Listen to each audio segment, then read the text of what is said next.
अब है, इसका व्याख्या देखेंगे। पहला वाक्य में लिखा है उसके संतान के बारे में, अर्थात उनको बढ़ने, संतान उत्पन्न करने, बढ़ाने, पृथ्वी को भराने. இப்ப முதலாவது நம் சந்ததியை குறித்து பார்க்க போறோம். ஏனென்றால் ஆண்டவர் அவன் சந்ததியை பெருகுவதற்கு அவங்களை ஆசீர்வதிச்சிருக்கிறார், அவளுக்கு பொறுப்பை கொடுத்திருக்கிறார், பூமியை நிரப்பி அதை கீழ்ப்படுத்துவதற்கு. यह एक ब्लेसिंग है. संतान को उत्पन्न करना क्या है? ब्लेसिंग है.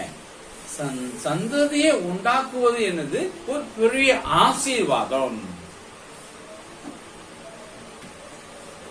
उसके द्वारा पृथ्वी को भराना है, जिससे पृथ्वी मानव वश में आ जाए. சந்ததி பெருகிறது மூலம் பூமியை நிரப்பி அதை கீழ்ப்படுத்தணும். பூமி நிரப்பாத வரை கீழ்ப்படுத்த முடியாது, நிரப்பினதுக்கு அப்புறம் கீழ்ப்படுத்தவும் செய்யணும்.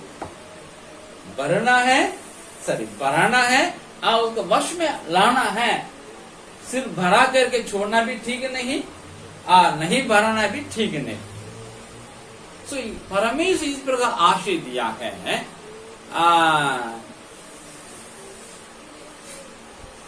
दूसरी भाषा में हम देखते हैं, वो बच्चा पैदा करना हवा के लिए, स्त्री के लिए कैसे आता है दिखने में, देखने में दंड के रूप में ना, है ना.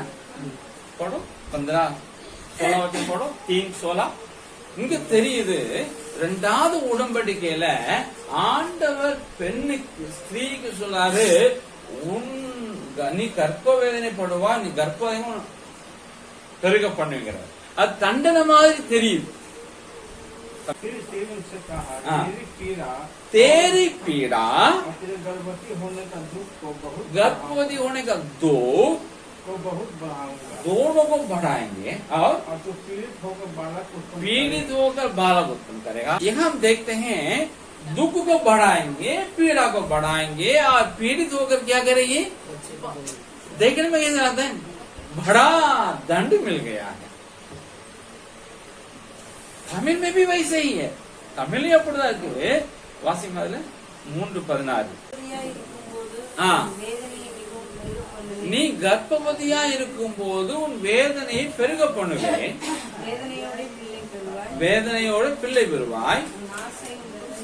இங்க பாக்குறோம், கர்ப்பம் தரிக்கிறது தண்டனை மாதிரி தெரியுது. வேதனையோட பிள்ளை பெறுவாய், உனக்கு வேதனை கூட்டுவேன் அப்படிங்கிற இல்லையா. तमिल हिंदी ரெண்டிலும் அப்படிதான் இருக்குது. लेकिन इंग्लिश में न्यू किंग जेम्स वर्जन में मैं आपके लिए पढ़ता हूँ, उसमें थोड़ा डिफरेंट है अनुवाद.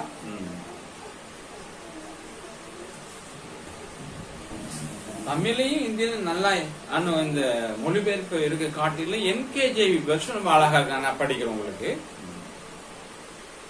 I will greatly multiply your sorrow and your conception. நான் நீ கர்ப்பம் தரிக்கிறதையும் பெருக பண்ணுவேன், துக்கத்தையும் பெருக பண்ண, அப்படி எழுதிருக்குது. Again, I will greatly multiply your sorrow, दुख को बढ़ाएंगे, वेदने பெருக பண்ணுவேன். लेकिन साथ ही साथ ये भी लिखा है and your conception, நீ கர்ப்பம் தரிக்கிறதையும் பெருக பண்ணுவேன். That means इसके द्वारा मानव जाति बढ़ता जाए. இவள் மூலம் மனித இனம் பெருகிக் கொண்டே இருக்கும். துக்கமும் உண்டாகும், कैपेसिटी उंडाகும்.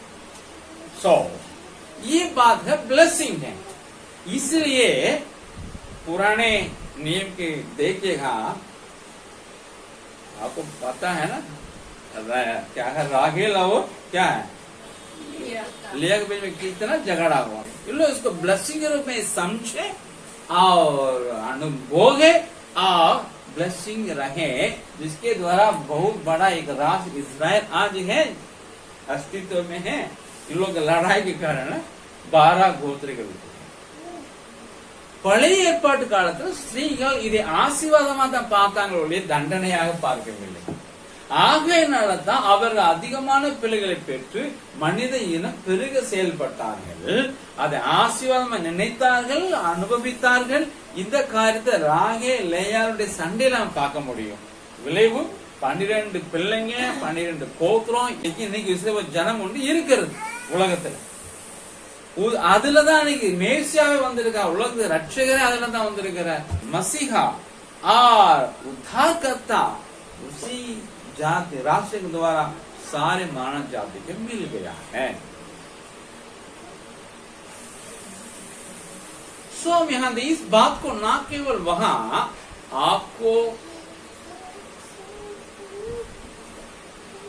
उत्पत्ति 9 का 1 मिल गई, इस वचन का आप तुल्य करके देखिए घर जाके। पहला अध्याय का 28, दूसरा अध्याय का 15 और तीसरा अध्याय का 16 न्यू किंग जेम्स वर्जन में, और मलाकी 3 का 15 में देखिएगा। तुल्य करके आपको समझ में आ जाएगा। இந்த காரியத்தை நீங்க அறிந்து கொள்ள 9வது வசனத்து முதல் வசனத்தை ஆதி 1:28 கூட, 2:15 கூட, 3:16 கூட, மல்கியா 3:15 கூட ஒப்பிட்டு பார்த்தீங்கன்னா உங்களுக்கு புரியும். 3:14 வாசிக்கும் போது நியூ கிங் जेम्स वर्जन எடுத்து वासिकணும். लेकिन पहला जो व्यक्ति है ना, पहला पूर्वज जो आदम है, ये बाद में क्या हो गया? फेल हो गया। उसके बाद दूसरा प्रवर्तक नूह है, उसके द्वारा दूसरा दुनिया उत्पन्न हो रहा है, बढ़ने जा रहा है। उसके 3 संतानों को परमेश्वर दिया, तुम फलो क्या करो, घर जाओ। लेकिन उन लोग जरूर फूले फले और भर जाए, लेकिन पृथ्वी भर में नहीं, छोटा सा जगह पे जो प्लेन था, समतल भूमि था, यहाँ रहेंगे। हाँ, पृथ्वी पर क्या तितर बितर ना हो जाए, चित्राए ना, यहाँ हम रहेंगे, यहाँ गुम्बद बनाएंगे, यहाँ शहर का निर्माण करेंगे। पहला फेल हुआ उत्पन्न करने में, दूसरे में हुआ लेकिन वो सफल इसलिए नहीं हुआ, उत्पन्न किए लेकिन भराया नहीं, जिसके कारण वर्ष में नहीं लाया गया है। முதலாவது தகப்பன் அவன் தேவ பக்தியுள்ள சந்ததியை உண்டாக்கி பூமி நிரப்பதில் ஃபெயில் ஆயிட்டான். இப்ப 2வது தகப்பன் நோவாவுடைய பிள்ளைகள் ஆண்டவர் சொல்லுகிறார், நீங்க பழுகி பெருகி என்ன பூமி நிரப்புங்க. ஆனா அவங்க பழுகுனாங்க, பெருகுனாங்க, அது உண்மை, நிரப்புனாங்க உண்மை, பூமியே நிரப்பல, ஒரு சின்ன இடத்தை நிரப்பிப்பாங்க, சின்னையா சம பூமியை நிரப்பிப்பாங்க. அவங்க என்ன சொன்னாங்க, நாம பூமியும் செதிட்டு போகாதபடிக்கு நமக்கு பேர் உண்டாகும்படி ஒரு கோபுரத்தை கட்டுவோம், ஒரு நகரத்தை கட்டுவோம். அங்க அவங்க ரிபல் பண்ணாங்க. ये बात आप जानते हैं।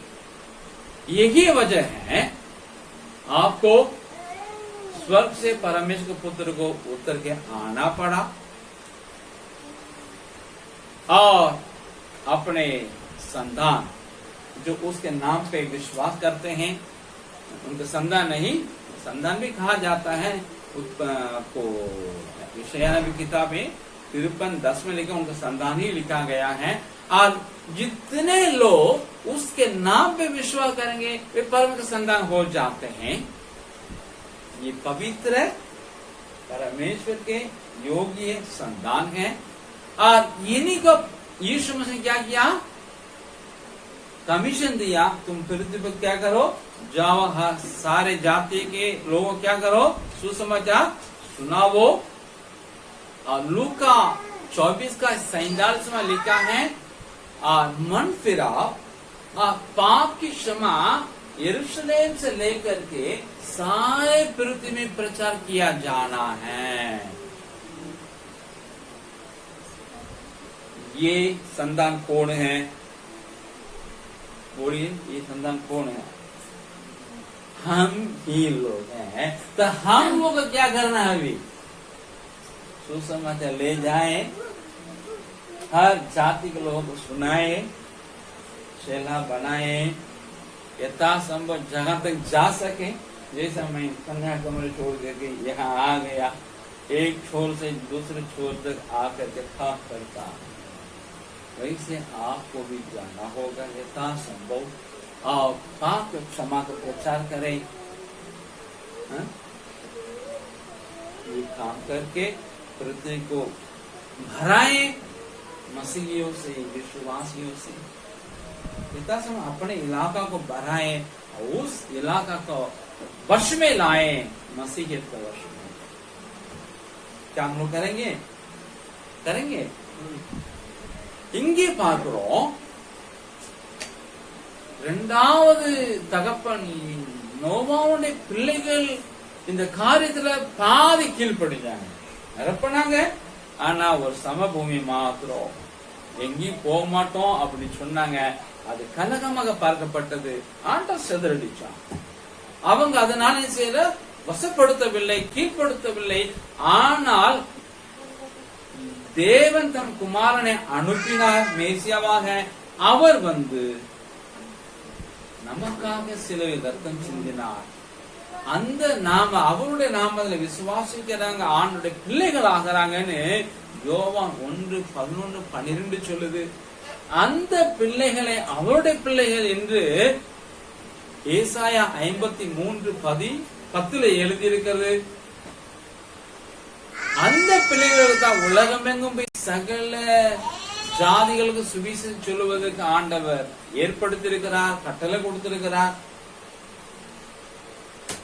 லூக்கா 24:40 ஆண்டு சொன்னார், இது உலகம் எருசலேம் தொடங்கி பூமியின் கடைசி பரியந்தம் என்னன்னு மன்னன் திரும்புவதிலும் பாவ மன்னிப்பும் பிரசங்கிக்கப்பட வேண்டும் என்று சொல்லுகிறார். அந்த சந்ததி யார்? நீங்களும் நானும் தான்.